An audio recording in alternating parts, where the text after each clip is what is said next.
Welcome to our 5 on 5. We're pleased to welcome back Medford Police Lieutenant Mike Budreau. Mike, good to see you. You too. Thank you. All right, so we're talking about scams. You know, a lot of scams constantly going around. We got this Scam Jam event right here at our NBC5 studios next Tuesday, both in the morning and in the afternoon.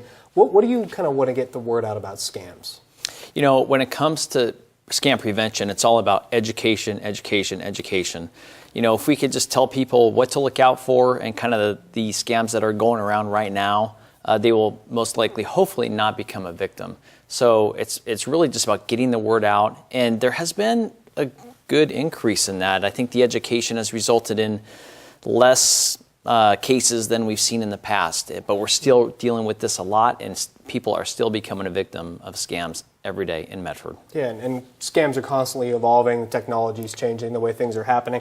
We have a large older population in the Rogue Valley in particular. Are they targeted? Yes. The elderly population is definitely targeted more than others. There's various scams that are tailored just to them. And, you know, a lot of the reasons are is that the elderly may not be as up on technology and trends, or they may not be as educated as others. So we definitely want the elderly to be especially aware of some of the trends going around right now. Mm-hmm. And I know, you know, Medford Police is going to be there at the Scam Jam next Tuesday. Mm-hmm. Oregon Attorney General Ellen Rosenblum will be there. Any idea what you guys are going to be talking about specifically, or in general, just tips? You know, we're going to be talking about what we're seeing around here. So really, there's a handful of type of scams that we continually see, that we see people fall for, and that's what we want to talk about. We want to get the word out on what we're seeing here locally. All right, very good. We're going to take a quick break. We'll have much more with Lieutenant Budreau in a moment. Stay with us.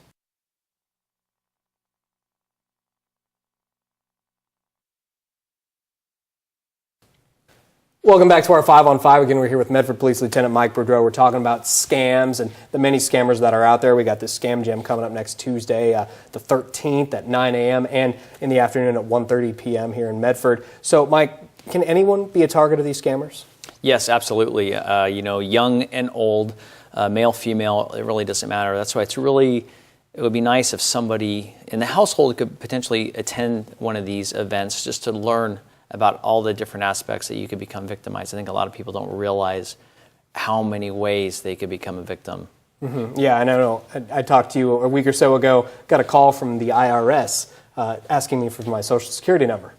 If I didn't work in news, you know, you never know if you're going to fall. Exactly. You know, they're always evolving. The scams are always evolving, and they're coming up with better ways. And sometimes it's really hard to tell if it's a scam, and that's what we want to get out there. It's all about education. Okay. And what are the most popular scams we see in the Rogue Valley? Sure. Yeah, the most popular scams we're seeing is folks that are selling items online, such as Craigslist, and a potential buyer will contact them and want to do business, not in person. Usually just by some type of email, usually not even by voice, and usually there's money wired. Typically what happens is this: they'll send a check for the item that the seller is trying to sell, but it's for too much, so they'll ask the seller to wire them back an overage amount, and then later that check is no good. That's the very basic principle on what we see over and over again. And tough to recoup that money, correct? Yeah, you don't recuperate the money, and oftentimes you don't know the check's bad for weeks later after you already sent your money to them. Long gone. Okay, yeah. and you know, because of these types of schemes, is it tough to catch these people?